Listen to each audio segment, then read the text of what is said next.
And now for yet another jazz story, of course, this one told by my co-host, Aryeh Tepper, Director of Publications and Chief Editor at the American Sephardi Federation, and another of this event's organizers, focusing on the years 1938 and 39, when jazz was breaking down barriers in the United States while resisting racist Nazis in Europe. Aryeh? Thank you, Lauren. If you wanted to trace the different political trajectories of the United States and Nazi Germany in 1938, all you had to do was follow the jazz.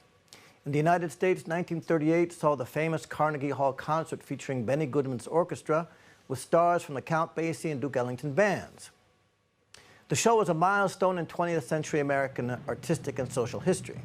Jazz was performed at Carnegie Hall, until then the exclusive province of classical music.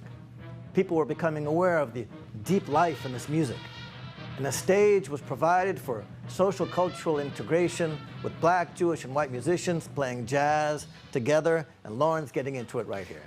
Goodman bravely broke through the color line on the bandstand, and it was a breakthrough moment in cultural history, a vision of the future.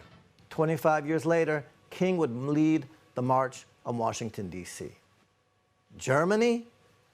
1938 was the year of the Nazis' public exhibition dedicated to un-Aryan, degenerate music. Who makes degenerate music? Jewish composers like Alban Berg, Arnold Schoenberg, and Kurt Weill. And the poster chosen by the Nazis to represent the exhibition? Well, it featured a well-dressed black man portrayed as a monkey playing a saxophone with the Star of David on his lapel. Grotesque. The Nazis, pursuing their insane ideal of racial purity, were purging Germany of everything black and Jewish. This meant jazz. At least, that's what they wanted to do. The 1993 film Swing Kids told the story of German youth who, even under the Nazis, loved Benny Goodman and Duke Ellington. In the movie, the human spirit of swing is so strong that it empowers a German youth to resist the Nazis. It's also a true story.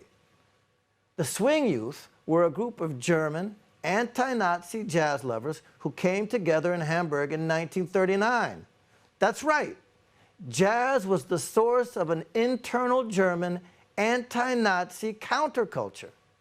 And as swing kid Friedrich Ritzel said in a 1985 interview, everything for us was a world of great longing, Western life, democracy. Everything was connected, and connected through jazz.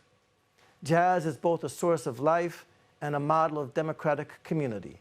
And in 1938 and 1939, jazz was celebrated by the lovers of democracy and excellence, both in the United States and Germany.